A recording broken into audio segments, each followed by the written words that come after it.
Good morning, you guys. Welcome to the Sam Leah Show. We are sorry we're late. We were chit-chatting about everything that's going on in our lives with business and personal, and it just kind of got out of hand. That's how much we have going on. Yeah. A good, Usually if it's like a busy weekend, we have to like catch yeah. up a little bit before. You got a Laura back, and Yeah. so that was nice, I'm sure. Yeah, it was, and she's still so she was with her dad's family in California. We live in New York. She was in California for like 3 weeks, and then she got back, and that first like 24 to 48 hours is rough. She's like sad. She doesn't know when she's going to see everybody again because they live so far away. And like, she doesn't know when she's going to see her dad again because he has like a weird work schedule and he lives 6 hours away. And so those first like couple of days are always kind of Did she have jet lag this time too? yeah, I think so. Yeah. She said Mhm. she didn't think it would be a problem, but she slept for past 11 for the first day. I was like, you got to wake up so that you can like go to sleep at a normal time tonight. And, um, but I think she's doing a little bit better. It just takes some time. And Yeah. Do you mind giving a stepdad update on how he's doing? yeah, so I saw him a couple times. My sister is also in town and they kind of swap times, and so he's doing okay. And then he did have a little bit of an episode, I guess, after we saw him on Saturday. My sister told me that he was confused and like didn't know where he was and kept calling her Jimmy or Jim or something, and like we don't know who that is. And so that was kind of weird. So I think maybe some things with his brain are starting, maybe we're taking a turn and like we're going to see some changes. And the other day, I don't know if you guys saw my video, but so when I my did. mom died in 1998. Okay. And she was cremated, and I got a little, some of her ashes, cause there was multiple family members that got some of her remains back. And I held on to them for a really long time. And maybe like 10 years ago or so, we scattered them with family down, Yeah. where we thought she would like to be. And so that was good. I was like, okay, she's gone. Like, I don't have anything. Obviously I have like, jewelry and things like that, but the ashes were gone. Right. So, Right. and then a few days ago, I go to my stepdad's and he goes, "Oh, there, that's for you up there." And I look and it's this jar of my mom's ashes with like a piece of tape on it that says Barb. Painter's tape. I was so happy. I'm like, "Oh my God, you still Yeah. have yours?" Like, I thought everybody scattered all their ashes. And he's like, "No, I kept mine." I was like, "I am so happy to get this back." So it Yeah. took like a day to even process that. I Yeah. was like, I have her back again. Like it was Uh-huh. so, and I'm so glad. So I was looking on Etsy and I found this really cool. I haven't received it yet, but I bought this little necklace that you can like put a little bit of the ashes in. So I can like wear it if I want to. And then my cousin, who's really talented, he hand makes custom beer taps for companies and people. And when his mom passed away a couple years ago, he made an urn for her ashes. And so he had texted me and he's like, "Hey, if you want, I can actually make an urn for your mom." And he showed me pictures and I was like, "Oh my God, that's gorgeous. Like I would love for you to do that." So then it's even more special because it's handmade by my cousin. And so Right.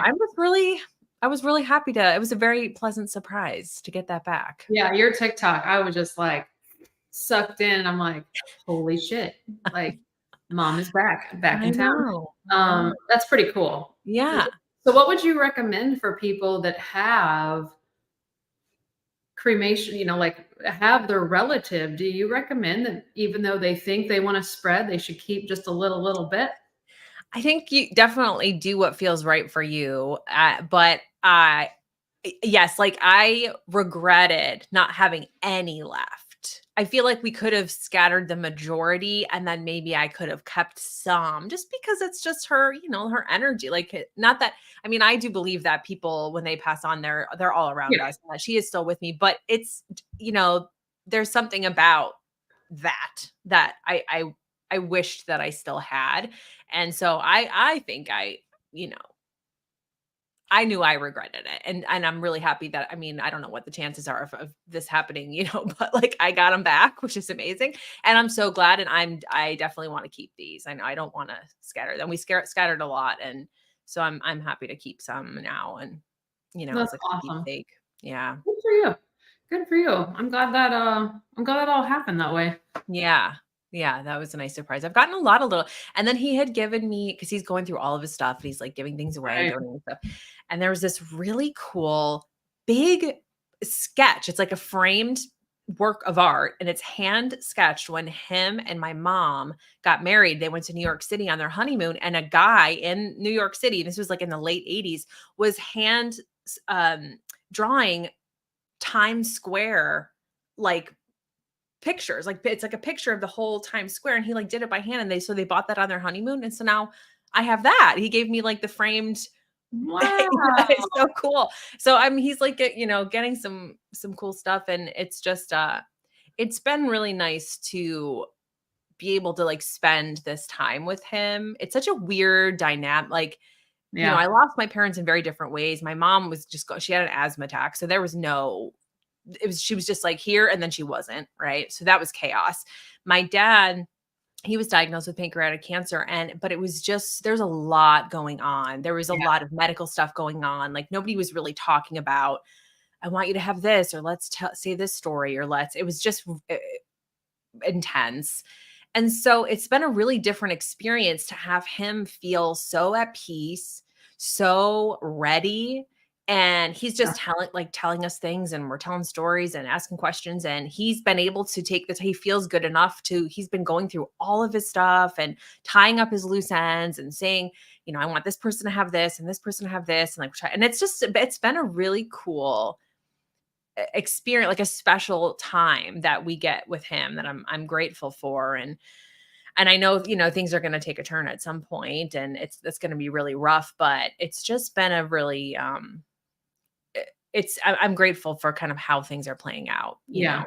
Yeah. It makes me think though, if you are in a situation where you are a single parent, as I know a lot of you are that are listening, I really think be mindful of if something were to happen to us, what's the plan for our body and everything? Like, do we have that type of paperwork? Do we have the plan for if we're in a bad car accident and we're nonverbal? Do we have all that wrote out? And Mhm. everybody, oh, it won't be me, or no, that's not till 20 more years from now. And as we all know, it's can change in a split second. And my own Right. parents are going through this right now where age caught up with them, and now they're in nursing homes, assisted living homes, and they're not getting to make the call 100% for themselves anymore, and they're pissed, Right. and I can totally understand that. um, and I think it's just an awakening that make the decisions while you're able on what you want done with everything, from organ donation to cremation to what's your funeral plans, what kind of party do you want, what's the song you want played, who do you want carrying you in and out. Like, you get to decide that, like, make Mhm. the plan. But as a single mom, I think it's even more critical to who is your next of kin that does get to make those choices, because if your ex is still the one listed for everything and you have not changed anything,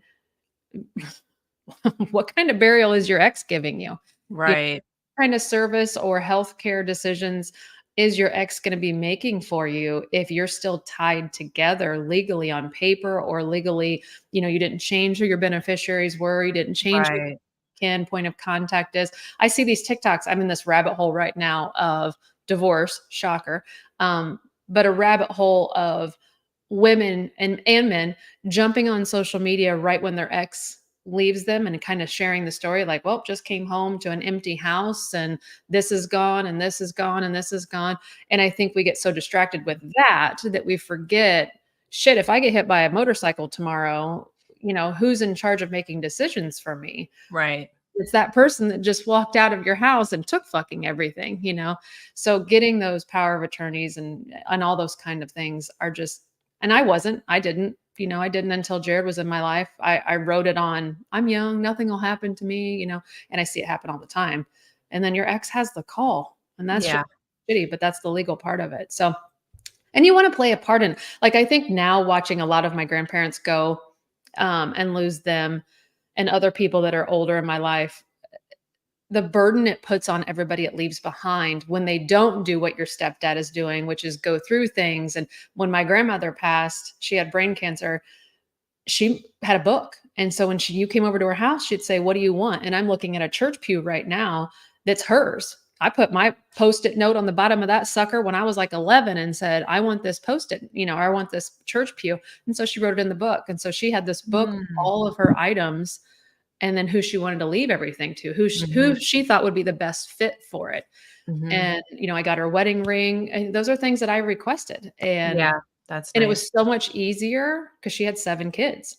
And so instead of this big fight over everything, you just reference the book, Yeah, and you went by that. But so many people don't make a plan, and then it's this huge burden on the whole family to fight right. and argue and decide. And And death sometimes really brings out the worst in people and tears families apart. I've oh seen yeah, that happen too, where too. people don't necessarily want to carry out the wishes of the person. They want what they want and they want to do, they don't care that, oh, well, she said I could have this. Well, I'm Yeah, taking, and that's so unfortunate and so it just makes everything 10 times worse. It's like you're already dealing with something so significant and painful. And then now you have to like have a shit show between you and all your relatives. And yes, so that really sucks when that happens. But if you're lucky enough to be in a family where you're all on the same page and you can, carry out whoever's wishes, and that's something to be grateful for sure. yeah, yeah. So let's change the conversation. Okay, so everybody's going to go think about who their power of attorney is and who has Yeah, and power change over your their money beneficiaries, and everything and that's like so that. true, it's funny, like, even just recently, I took Alora to the dentist, and I don't know why, but something had come up about, like, the second person on file to contact, and I was like, "Oh, no, take him off of there."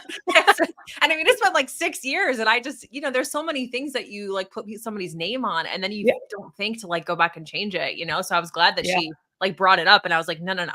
Yeah, so Delete." one of the things that I teach people inside of my workshop is we Mhm. talk about life insurance. And so many people, like, and my assistant, shout out to one of my assistants, Jess, she is anti this and I am for this. Now hear it all the way through. If someone is paying you child support to help care for the well-being of your children, that person who's paying you child support should also have a life insurance policy leaving you as the beneficiary until that child is 18, 21, 25, whatever number you decide on, whenever child support is ending. That way, if that person gets hit by the motorcycle and dies the next day, child support stops. And so you're 100% now responsible for that child, and you might not have the means, hence why you were given child support. So Mhm. having to leave the person you're paying child support to also be the beneficiary of one of your life insurance policies. We're not saying you need to leave, let's say in this hypothetical, your ex-wife $250,000, or $500,000 or $1 million. Make it make sense for whatever you're paying her in child support, where she at least walks away with 400,000, 250,000, 300,000 for however many years you have left that the children will be under the child support laws. And Jessica's like, absolutely not. I'm not leaving him, And it's just it's common sense to realize your other significant other is going to need, or that other parent is going to need some help. Otherwise, child support wouldn't probably exist in your case. Now, to have both people leave, like, if my ex paid me child support, me leaving him as a beneficiary, we agreed to that until both of us moved on with significant others, like, and committed, I should throw in that word, to the other person. So as soon as I was with Jared, I took him off and left it to Jared, especially now that I have kids with Jared. So it's just stuff to think about, like, where's your money going? Yeah. And are you protected? I see so many people that their spouse did have a heart attack or was in a car accident or got cancer and died. Child support stops. And some of you might have Social Security that might help, but that's not every job. Not every person has a job that has Social Security coming to them.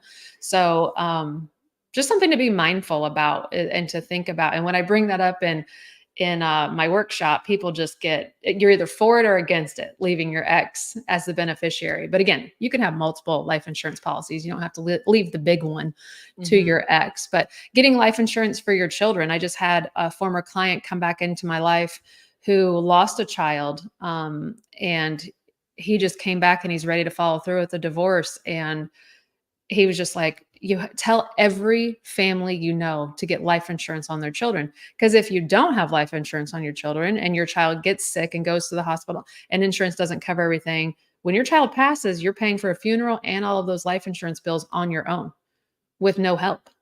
And so he was like, I can't tell, because when one of our clients has a death, I'm like, what can we do? We're strangers, but I feel like I should do something for you.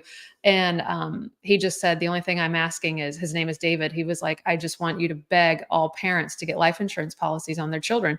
They don't have to be millionaires when their children die, but they need to be able to have a number that pays off the debt so they can grieve without at the same time going into financial ruins Right. because of their child's passing, or skimping on a funeral or headstone because they don't have that kind of money, because it's not something you plan for, Sure. So that's for David, who lost a child. And so, yeah, it's just stuff that you don't want to think about. But I'm telling you, like when David told me that, I went and got life insurance. It's super cheap to have life insurance on your children. And again, nobody's getting rich, but it's going to pay off anything that happened and get them a Mhm. really nice whatever we pick, for graveside.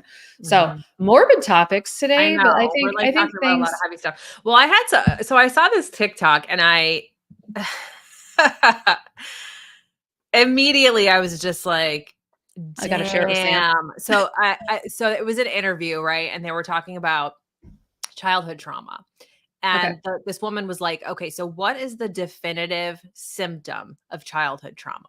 And this guy goes, for most of us, the definitive symptom of childhood trauma is that we try to get difficult people to be good to us.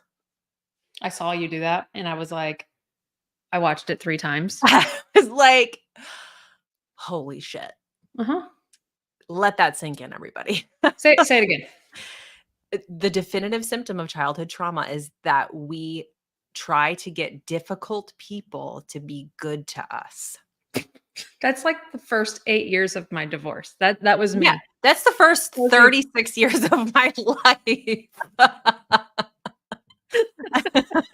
Until, therapy sunk in and I learned how to set boundaries. I mean, literally, and I'm not even talking, I'm talking about women in my life, relationships in my life, the men in my life. I mean, there's been Yes. so many people that I've just tried to, just things that I've tolerated, right? Things that Yeah. I've tried to like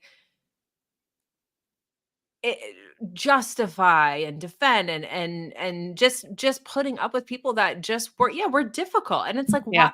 what, I don't do that shit anymore. Now it's like, Yeah. no, this is a two-way street. Like, this is like whatever energy you're throwing at me, that's going to help me determine whether or not I even want to invest in this relationship. Right. It's Yeah. like I have such Yeah. high standards now, such strong boundaries. But yeah, that was like a holy shit moment. I've been thinking about that since I watched it, and Yeah. it's so true. And And to we take it to the continue to do next that sometimes with take it to the next co-parenting. level. Take it to the next level. And to not take it personally with what they dish out because they haven't dealt with their trauma.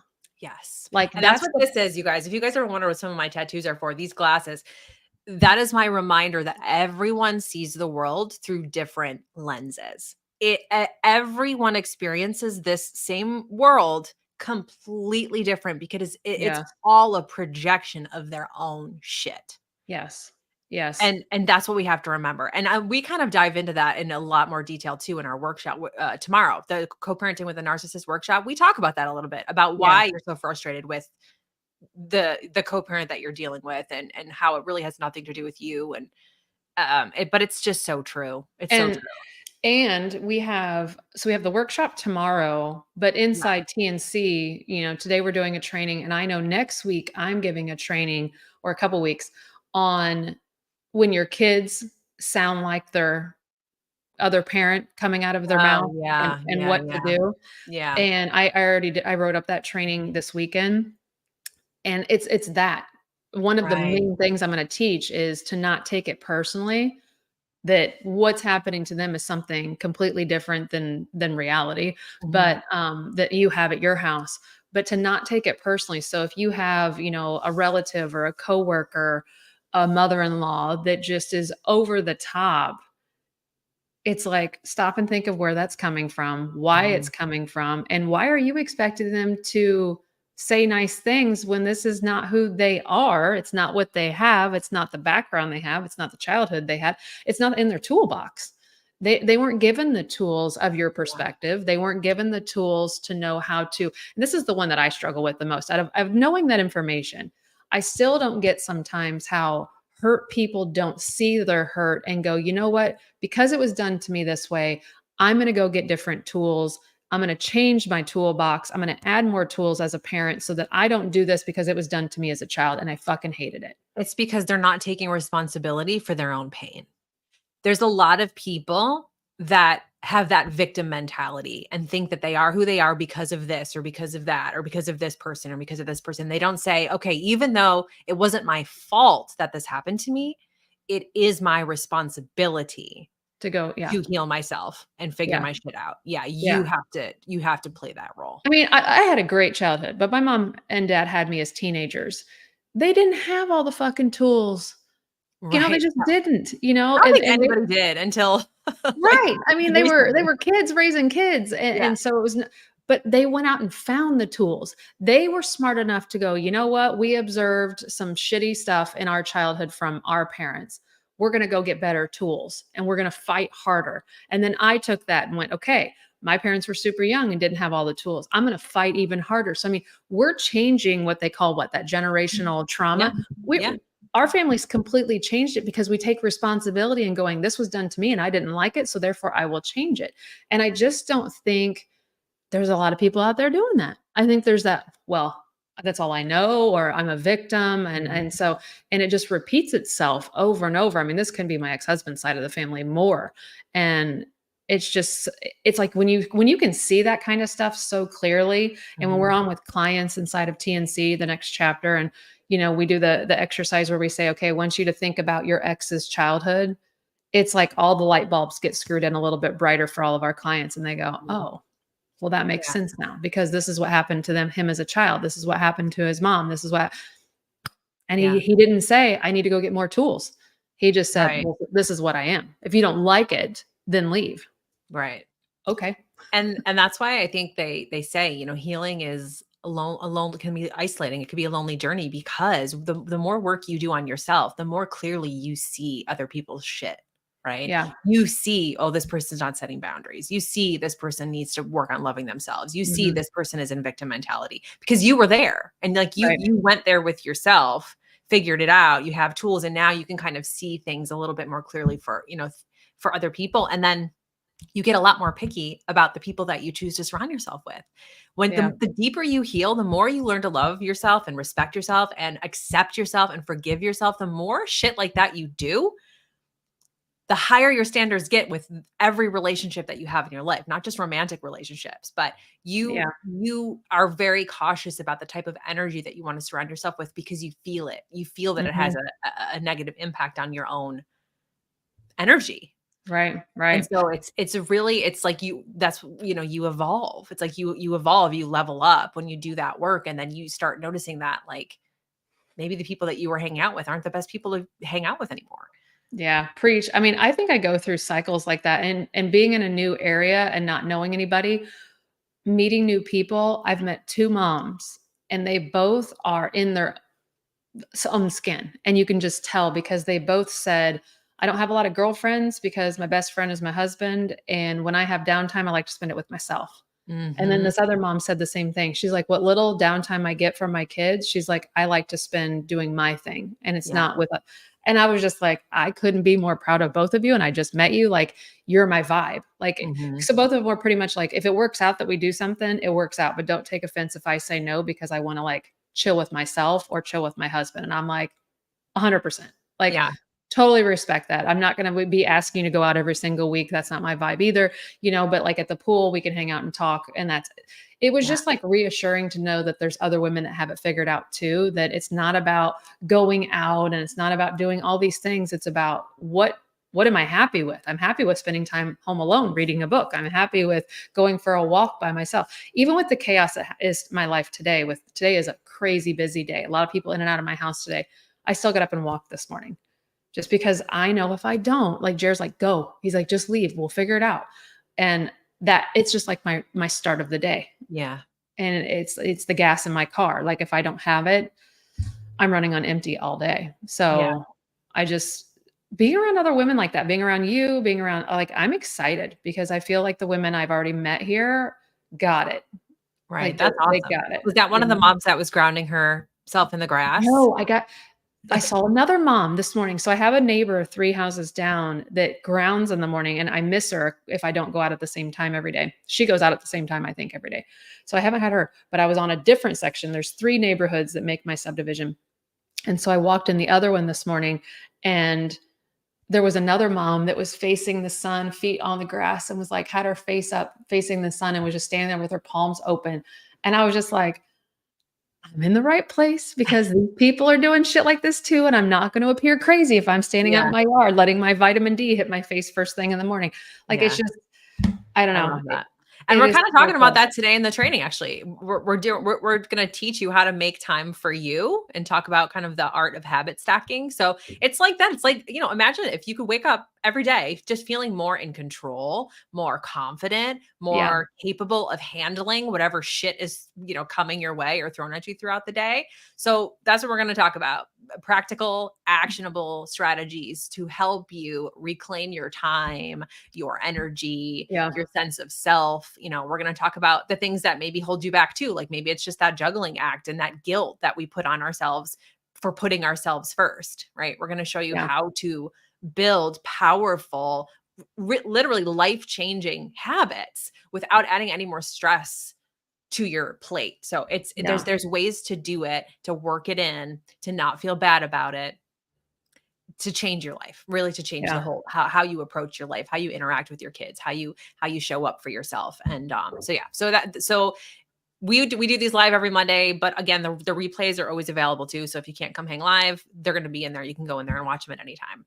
Yeah. It's a huge library, and with having access, so we're running a challenge group right now inside of TNC, the next chapter, Yeah, where the women are Anthem. having to post their 30 minutes of love time for themselves, where they're going to self-love and are like, for me, it's the walk. And then, sometimes it's meditation. And oh my gosh, I forgot to tell you.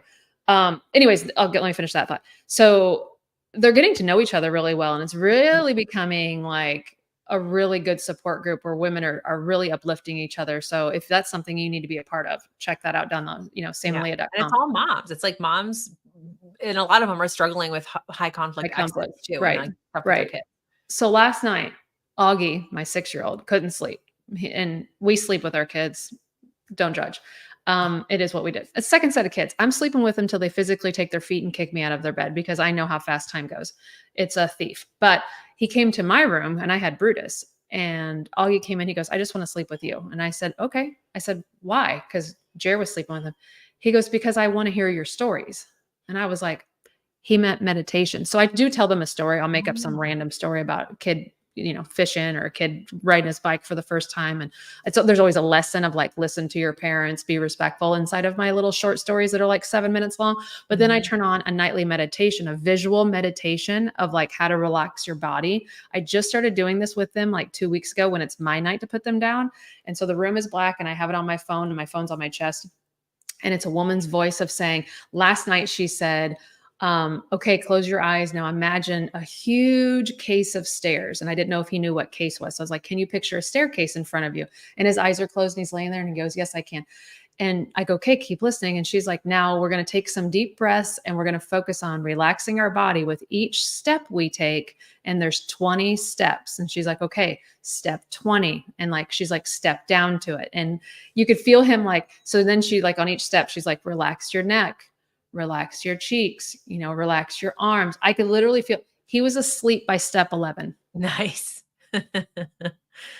Like he loves it. That's Like, good. and you can feel him when she's like, breathe in your nose and out your mouth. He's over there. So he's a 6, guys. Now Brutus, who's 4, laying next to me, is over there doing alligator rolls and like not interested whatsoever. But he did fall asleep to the sound, I think, of her voice. He Mhm. fell asleep a lot faster. I think he was asleep when she was done with the steps, but she hadn't gone through like the rest of it yet. So if you're struggling with a kiddo with sleep, like he wasn't this attentive the first night we did it, but the second night he looked forward to her voice. And it's the same Mm. woman's voice and just different ways to fall asleep. Mhm. I'm hooked. I'm Nice. hooked because I feel like it calmed his body before Yeah. he went to bed. So Right. or if you have tips on how to not sleep with your children, but to go to sleep. But I just like that downtime with them. I like being able to talk to them. I like being able to tell them a story. I like to be able to be holding them. Having that 20 and 18-year-old that probably would not lay in bed with me anymore. I love the fact that, Augie and Brutus still want to lay in bed with me, and have us be there when they go to sleep. So Mhm. I don't know. Did you ever sleep with Laura when she was little? No. I mean, Yeah. sometimes, but I did I with my really older my two. focus was making sure that she was independent, and, Yeah. I'm sure that came from my own childhood trauma of, Yeah. because I lost my mom at a young age, and I wanna make sure, she was strong Yeah. and she could, she didn't need somebody, she was confident on her own, and so I didn't do a lot of that stuff. Yeah. And I think this tells the sign. Did you rock her to sleep or did you put her down awake when she was a baby? I think I did both. It just depended Yeah. on the I day. My Yeah. first two, I put down like awake. And so they were already like when I said go to your room to go to bed, they were used to that. Right, These two, right. I've always rocked to sleep. I've Mm, always held to sleep or always had boob and mouth when they breastfed to sleep. So mhm. I think that's where they're just always used to us being there to go to Right. sleep.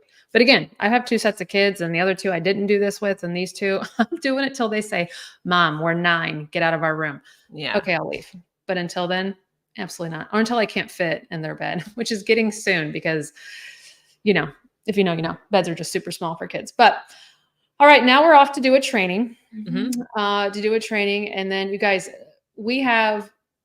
I just think what TNC offers everybody is just a sense of normalcy. Somebody asked me, we were shopping this weekend, and she said, "Why did you move here?"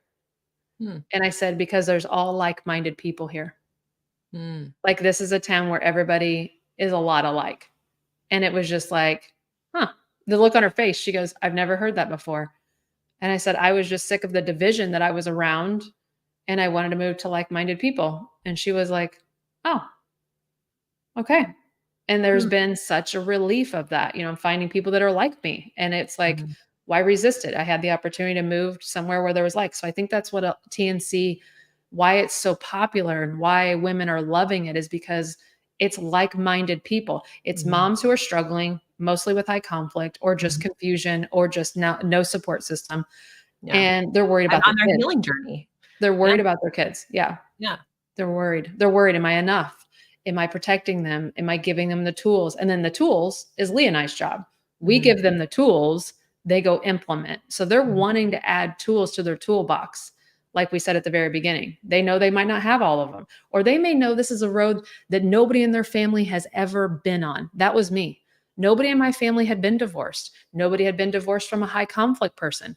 So there was no sane advice because nobody had navigated this path before. And so having a community to go ask those weird, awkward, difficult, embarrassing, shameful questions is a great place to be because now you don't have to bring it to your family. You can bring it to us. So if it's something you're interested in or there's somebody in your life that needs it, share it with them. It's super easy to get to samandleah.com. And we are headed over there right now, you guys. So take care. We'll see you next Monday.